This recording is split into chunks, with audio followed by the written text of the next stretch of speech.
Shalom Erev Tov. Estou aqui para gravar a segunda parte, do nosso recado diário sobre leis, E já digo de antemão, como eu já tinha dito, eu estou fazendo isso mais para aqueles que já têm alguma compreensão e, é claro, explicando de uma forma a que venha a ser inteligível também para quem não conhece, por exemplo, o nosso estudo, o Pacto, que é muito importante, porque vocês teriam uma visão mais ampla do que nós vamos estar falando aqui hoje. Bom,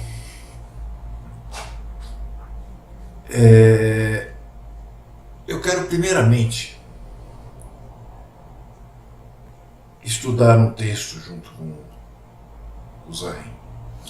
Esse texto se encontra-se em Gênesis 17, tá? Eu digo Gênesis 17 porque é ele tudo, quase. Diz assim: sendo, pois, Avram, da idade de 99 anos, apareceu Hu a Avram e disse-lhe: eu sou o Hu Todo-Poderoso. Anda em minha presença e seja perfeito.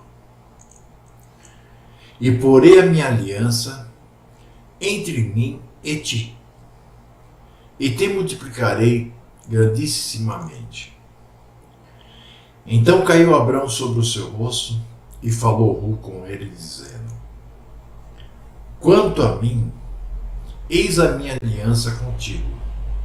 Serás o pai de muitas nações, e não chamarás mais o teu nome Avram, mas Avraham será o teu nome, porque por pai de muitas nações te tenho posto.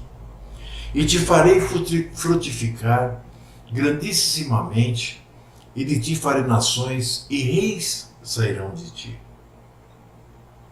E estabelecerei a minha aliança entre ti e a tua descendência, depois de ti, em suas gerações. Observem, em suas gerações. Não existe um tempo X. Não existe até a tal geração. Não. Em suas gerações. Isso perpétuo, Por aliança. Perpétua, como eu disse, Para te ser a ti, por Hu, e a tua descendência depois de ti. Então, era uma aliança que ele estava fazendo com Abraão, que iria valer tanto para Abraão, como por toda a descendência depois de Abraão, todo aquele que descendesse dele. Que essa aliança faria com que demonstrasse que a Hu era o Hu desse povo. Aí ele diz: e te darei a ti a tua descendência depois de ti, a terra das tuas peregrinações, toda a terra de Canaã, em perpétua possessão, e ser-lhe-eis o seu Hu. Disse mais Hu a Abraão: tu, porém, guardarás a minha aliança. Então, agora que ele vai dizer, observe, ele primeiro, Yahu, cita uma promessa, uma herança, tá? E agora ele vai falar a respeito de qual é essa aliança. Tu, porém, guardarás a minha aliança, tu e a tua descendência, novamente, perpetuamente, depois de ti, nas suas gerações. Esta é a minha aliança que guardareis entre mim e vós, e tu e a tua descendência, depois de ti. Que todo o homem entre vós será circuncidado.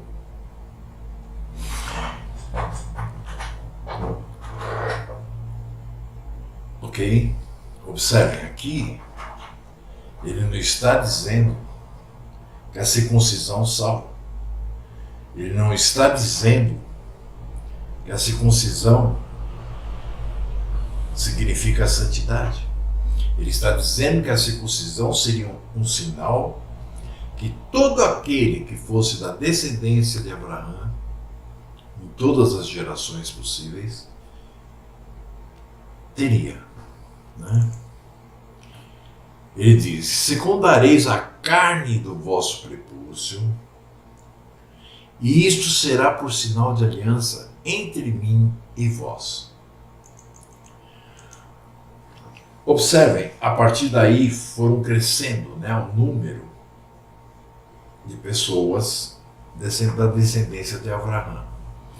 Então ele diz assim: o filho de 8 dias, ou seja, aquele que nascesse já sendo, descendência de Abraão, pois será circuncidado,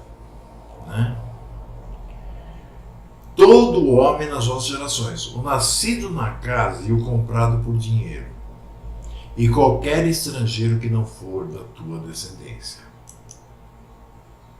mas que esteja entre eles. Tá? Que houve, se você conhece a palavra, você vai ver que houveram não só um nem dois, mas muita gente que quis viver com eles, quis adorar a Yahweh. Não é o caso hoje, mas foi. E a questão do filho de 8 dias, é incrível que outro dia eu li um artigo que dizia que a partir do 7º dia de vida é que o bebê começava a ter o necessário para a cicatrização. Senão o sangue não pararia de correr e a criança morreria. Então, no 8º dia, assim como o próprio Mashiach o fez, quer dizer, o pai e a mãe dele levaram ele. Com efeito será circuncidado o nascido em tua casa e o comprado por teu dinheiro, e estará a minha aliança na vossa carne por aliança perpétua. E o homem incircunciso, cuja carne do prepúcio não estiver circuncidada, aquela vida será extirpada do seu povo, quebrou a minha aliança. Bom, eu acho que mais claro que isso não dá para ser. Mas, infelizmente, nós temos um monte de gente aí que é contrário, à circuncisão, dizendo que o Mashiach, como se o Mashiach tivesse poder para fazer novas leis, e que ele aboliu a circuncisão. Isso é coisa de quem realmente nunca leu a palavra inteira. E se leu, não foi dado a ele ver a realidade. Então eu quero aqui agora falar justamente de onde se apegam, principalmente esses evangelicalistas, que eu a cada dia tenho mais pena e dó e raiva deles, porque não saem do lugar e não querem que os outros saiam e ainda perturbam e ficam se filtrando em nosso meio. Fique do teu lado. Eu não quero nada com quem não obedece ao Criador. Então nós vamos lá para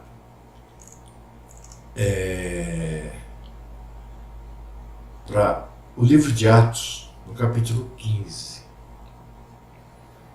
o tão afamado, né, pelos ignorantes, como sendo a parte em que diz que os gentios estão libertos da circuncisão. Eles não entendem que eles estão libertos, inclusive, da vida eterna. Mas vamos lá. Desde o capítulo 1.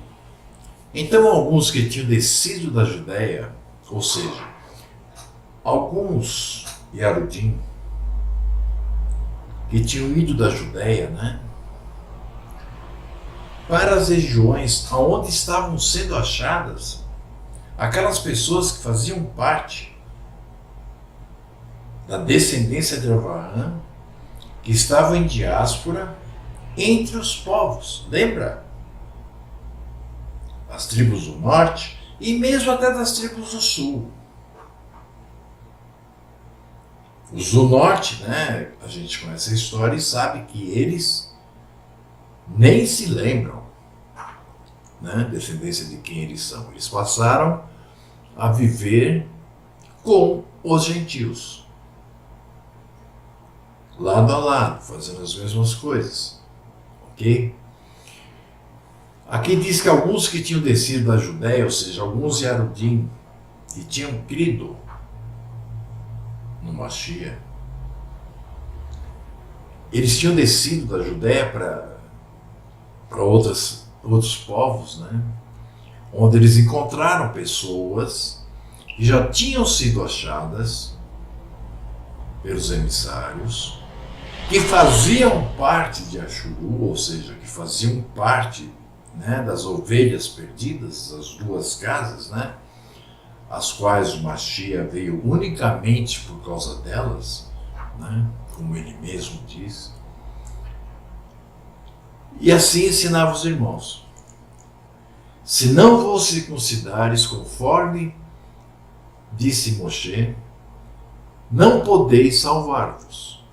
Observe que esses Yarudim, provavelmente fariseus ou outros hipócritas, eles também não conheciam a palavra. Não lhes era dado ver realmente. Eles foram chamados, eles estavam ali, com certeza eles estão entre os 144 mil, mas disseram uma besteira muito grande, né? Que eles não poderiam se salvar se não se circuncidassem. Observe que nós acabamos de ler a aliança e essa aliança feita com Yahu e Abraão nada tem a ver com salvação. Tem a ver sim com herança, tem a ver sim com a marca que comprova que aquela pessoa é descendência de Abraão. E eles já chegaram dizendo que se eles não se circuncidassem, conforme o Moshe disse, não podeis salvar-vos. Então Paulo e Barnabé, né, isso no versículo 2, tiveram uma pequena discussão, uma contenda contra eles, né? E acabou resolvendo-se, né, que Paulo e Barnabé e alguns outros que foram escolhidos, né, dentre eles, fossem até Jerusalém conversar com os apóstolos e os anciãos sobre aquela questão. E eles, sendo acompanhados, né, pelo povo, passavam pela Fenícia e por Samaria, contando, né, a conversão daquelas ovelhas perdidas que estavam vivendo entre os gentios, e davam grande alegria a todos os irmãos, porque o trabalho que Mashiach começou estava sendo continuado. E quando chegaram a Jerusalém, foram recebidos pelo povo e pelos apóstolos e anciãos. Quando eu digo povo, eu digo os Yashuru, né? Não digo os Yarudim. E lhes anunciaram quão grandes coisas Yahu tinha feito no meio deles. Alguns, porém, veja bem, da seita dos fariseus, que tinham crido, se levantaram dizendo que era mister circuncidá-los e mandar-lhes que guardassem a lei de Moshe. Ou seja, que era imprescindível. Sim, imprescindível é. Mas olha a colocação. Que eles deveriam ser obrigados a se circuncidar, que eles deveriam ser obrigados a guardar a lei, né, de Yahweh. Aí no 6 diz assim: congregaram-se, pois, os apóstolos e os anciãos para considerar este assunto. Qual era o assunto? Os fariseus achavam que a pessoa, quando ela chegava, quando ela era chamada pelo pai e levada até os emissários, antes de mais nada ele tinha que se circuncidar e começar a partir daquele momento a praticar a lei.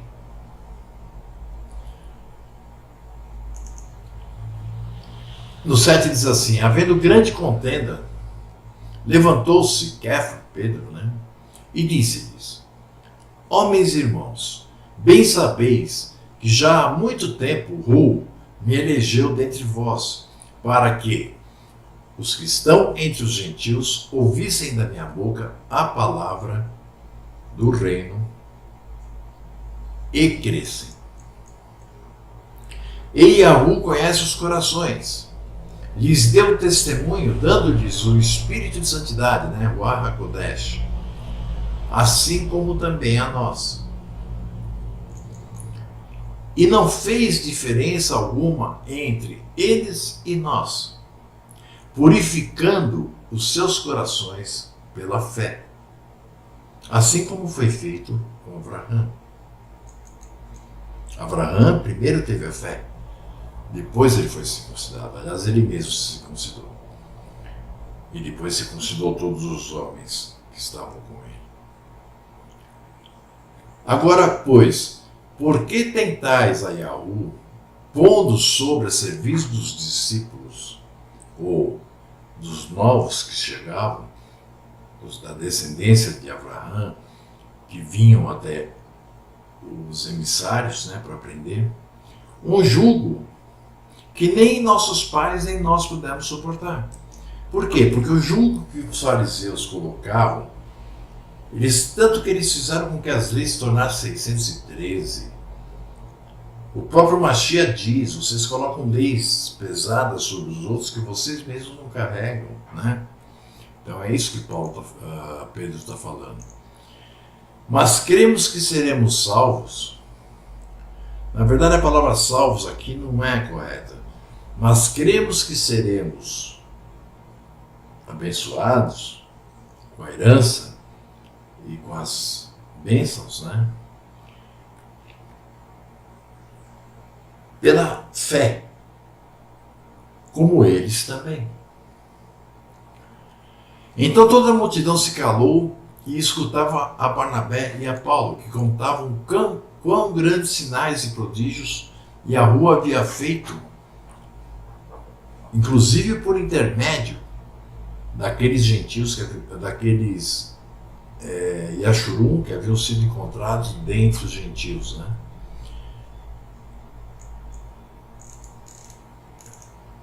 E havendo-se eles calados, tomou Tiago a palavra, dizendo: homens e irmãos, ouvi-me. Kefa relatou como primeiramente Yahweh visitou os perdidos entre os gentios, para tomar deles um povo para o seu nome. Observe que, como nós já vimos em outros estudos, essas diásporas serviram como castigo naquele momento em que foram praticadas por Yahweh, mas justamente para o intento, no plano de Yahweh, que no futuro se concretizasse. Então, que era tomar o povo, que já era descendência de Abraão, que foi por onde começou tudo, para o seu nome. E com isso, concordam as palavras dos profetas, como está escrito. Depois disto voltarei, aí foi o próprio Mashiach que disse, e reedificarei o tabernáculo de David, que está caído. O que significa reedificar o tabernáculo de David? David foi o único rei que reinou sobre todas as tribos de Ashur. Porque o próprio Saul tinha algumas tribos que não o aceitavam. No tempo em que David reinou, todas as tribos foram submissas.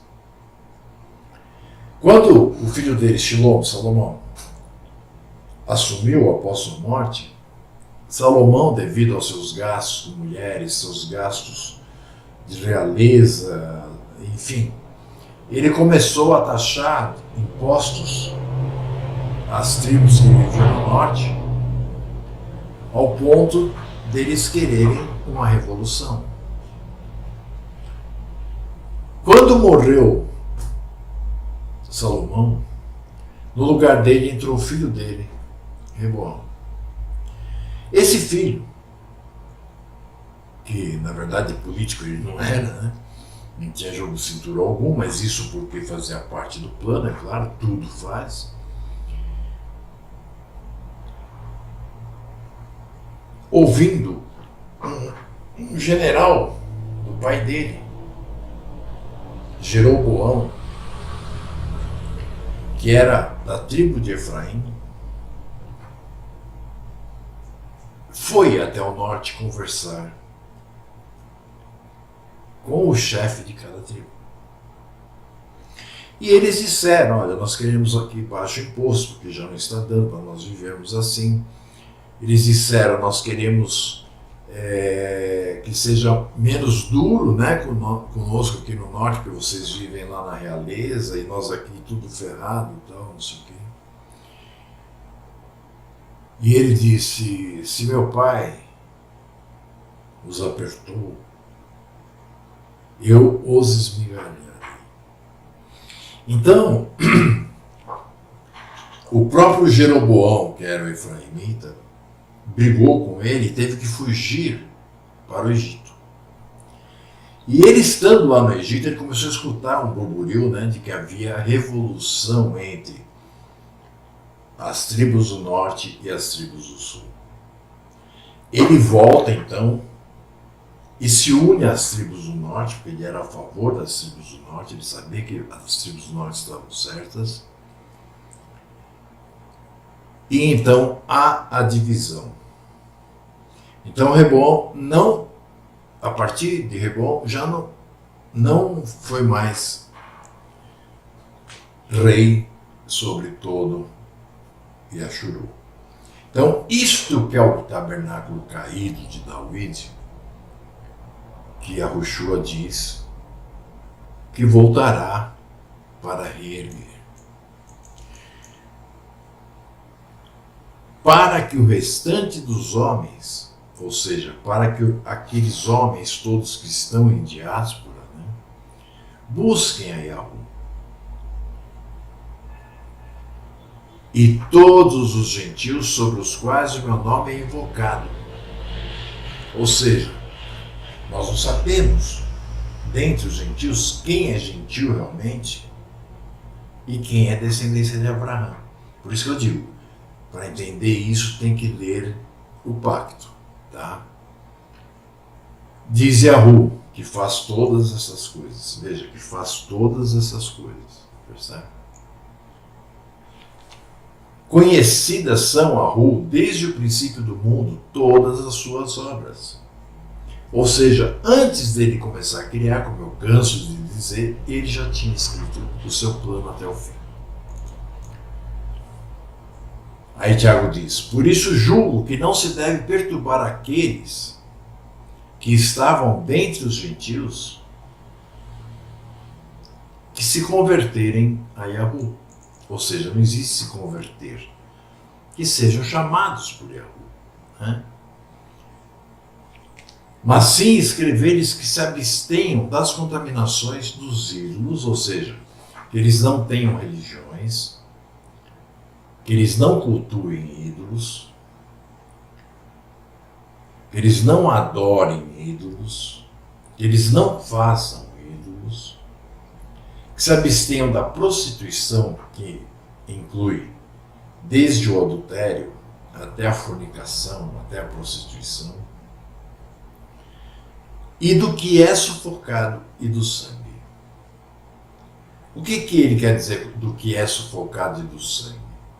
É por a forma de matar o animal. A forma correta é você cortar a cabeça, pendurá-lo, deixar todo o sangue sair. E aí então você vai se alimentar. E aquele sangue você dispensa. Aí os da cristandade param e dizem, tá vendo? Nós não podemos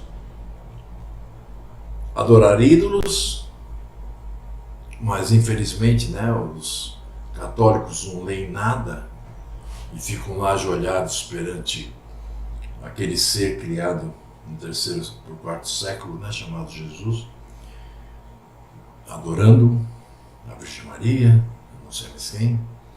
Então, demonstrando claramente que se não pararem com isso e forem chamados, eles não fazem parte do povo, né? Mas todos param aqui e dizem, não pode comer a carne sufocada. Então, ao invés de quebrar o pescoço da galinha, nós temos que cortar a cabeça e deixar escorrer o sangue. Mesma coisa com o boi. Tal. E param aqui e dizem que não precisa da circuncisão, nem precisa da lei, que basta isso. Só que eles vão ler o 21, que diz assim, porque Moshe, desde os tempos antigos, tem em cada cidade quem o pregue a cada Shabat.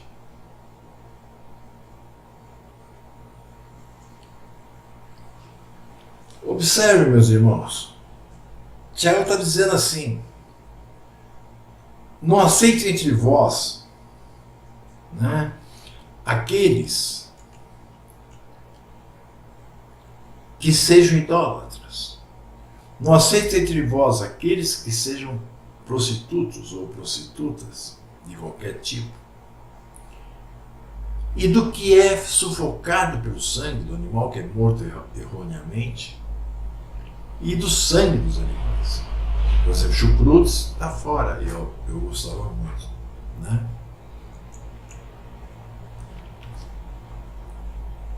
Por quê? Porque essas pessoas viveram séculos, a família deles, tudo, a descendência, a antecedência deles e a descendência, entre os zambujeiros, entre os gentios. Então, chegar para eles e dizer, vai lá se circuncidar, vai lá guardar toda a lei. Eles nem sabiam o que era a circuncisão, eles nem sabiam o que era a lei. Aí no 21, é que Tiago, muito bem colocado, né, de Jacó, porque Moshe, desde os tempos antigos, tem em cada cidade quem o ensina. A cada Shabat. Ou seja, eles não percebem que aqui também está escrito que além da prostituição, da idolatria, do sufocado e do sangue, ele já está colocando o Shabat, a guarda do Shabat também? Porque se todo Shabat era ensinado Moshe, que era onde eles iam aprender que tinham que ser circuncidados, que tinham que seguir a lei, não é isso? Então, une-se, né, àquilo que está acima, também a guarda do Shabat. Como pontos mínimos para alguém poder estar entre nós. Aí no 22 diz assim, então pareceu bem aos apóstolos e aos anciãos e a todo o povo ali reunido, eleger homens dentre eles e enviá-los com Shaul, né, que é Paulo, e Barnabé a Antioquia, a saber, quem foi com ele? Yahudá, chamado Barsabás, não é Yahudá o que traiu, né? E Silas, homens distintos entre os irmãos. E por intermédio deles escreveram o seguinte. Ou seja, eles fizeram uma carta, um documento, que seria levado por essas pessoas que eu citei agora, mais Shaul e Barnabé, a todas as cidades onde houvessem alguns irmãos. Percebem? Para explicar para eles que eles não precisavam ouvir os fariseus. Até hoje, né, nós falamos dos fariseus. Eu fui bastante fariseu no passado. Entendem? As igrejas são totalmente farisaicas. Né?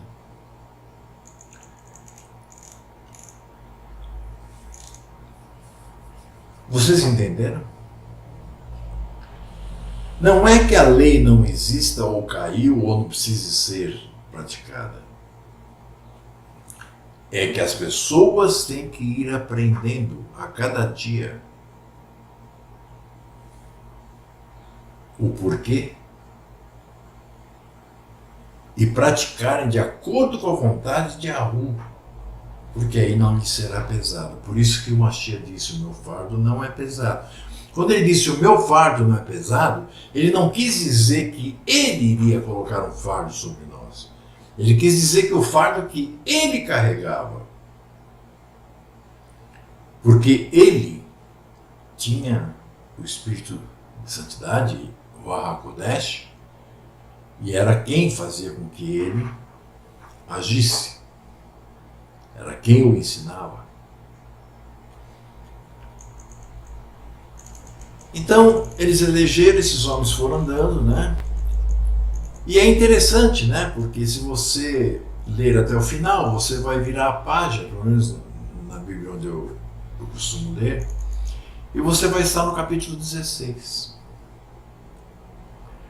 E aí nós lemos o seguinte, no versículo 1. E chegou a Derbe e Listra, Shaul. E eis que estava ali um certo discípulo por nome Timóteo, filho de uma Yashurum, de uma mulher que era descendência de Abraão e que havia sido chamada por Yahu e que estava praticando. E Timóteo também. Mas o pai dele, de Timóteo, não fazia parte do povo. Não havia sido chamado, pelo menos até aquele momento. Talvez nunca foi. Ele era grego. Claro que a mulher também deve ter nascido na Grécia, Timóteo também, mas só que a mulher era descendência de Abraão e tinha sido chamada pelo pai, assim como Timóteo. O 2 diz sobre Timóteo, do qual dava um bom testemunho os irmãos que estavam em Listra e em Icônio.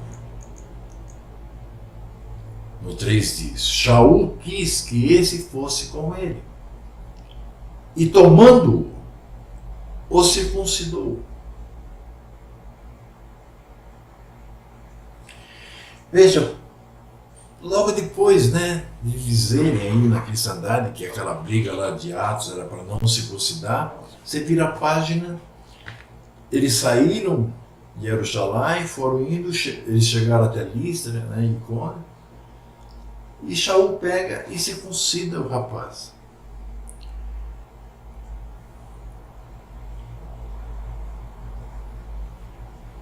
Isso diz o que a você? Como ele diz aqui, Timóteo, do qual dava um bom testemunho os irmãos que estavam em Listra e Icônio. Ou seja, era um rapaz que já tinha conhecimento. Era um rapaz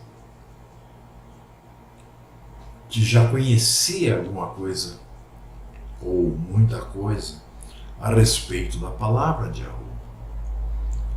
Só que ele não era circuncidado ainda. Então Paulo circuncida ele para que ele não sofresse na mão daqueles que eram fariseus. E principalmente porque ele era descendência de Abraão. E no 4 diz, quando iam passando pelas cidades, lhes entregavam para serem observados os decretos que haviam sido estabelecidos pelos apóstolos e anciãos em Jerusalém. E todo mundo ficou feliz.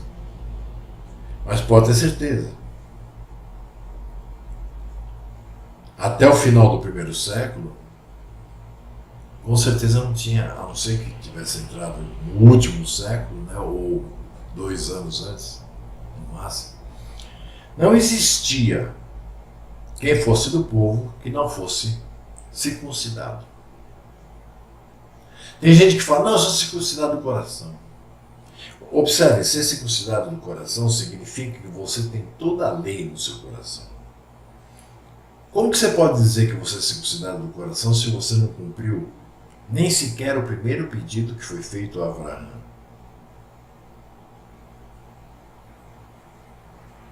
Percebe como vocês falam as coisas, mas nem sabem o que estão falando? Eu vou aproveitar, não hoje, mas no próximo, porque já está ficando comprido esse, eu vou mostrar para vocês que essa coisa, né, de circuncidar o prepúcio do coração não tem nada a ver com aquilo que vocês chamam de Novo Testamento. Isso está na lei que foi dada a Moshe e Moshe escreveu, tá? E vocês vão entender o que significa. Shalom. Que tenha uma excelente tarde. No final dela, uma boa entrada para o 6º dia de trabalho, que também é a véspera do nosso Shabbat, que cairá na quarta-feira, a partir do pôr do sol da sexta. Mas amanhã eu ainda estarei fazendo o nosso recadinho. Está bem? Então, shalom, meus irmãos. Espero que tenham entendido. Eu estou preparando uma nova palestra. Na verdade, reescrevendo o pacto. Não que ele estivesse errado, mas é que já fazem 5, 6 anos que eu terminei a escritura dele. E nesses 5, 6 anos a gente continua aprendendo. E nunca vamos parar. Então tem muita coisa ali que eu lendo, eu vejo que poderia ser adicionado para ficar até de mais fácil entendimento. E eu estou fazendo isso. E eu vou fazer um vídeo para cada capítulo e vamos fazer isso em palestras. Quem fechar comigo, já se inscrever nas palestras até sábado, não, final de semana, até domingo, vai. Eu vou dar um desconto de 50% sobre todas as palestras, que deverão ser pagas de uma só vez. Se não forem pagas de uma só vez, então você não vai ter desconto, você vai pagar uma a uma. Aquele que entrar para assistir a partir da 3ª palestra, ele vai estar recebendo o e-book com a 1ª e 2ª palestras também. Então ele vai pagar por 3 palestras. E depois vai pagar a 4ª, 5ª, 6ª, né? Quem já é de casa, ou seja, aqueles que já compreenderam, aqueles que nos ajudam todos os meses, não haverá custo para as palestras. Tá? Alguém pode perguntar, como que você vai ter controle disso? Eu não, minha esposa vai ter.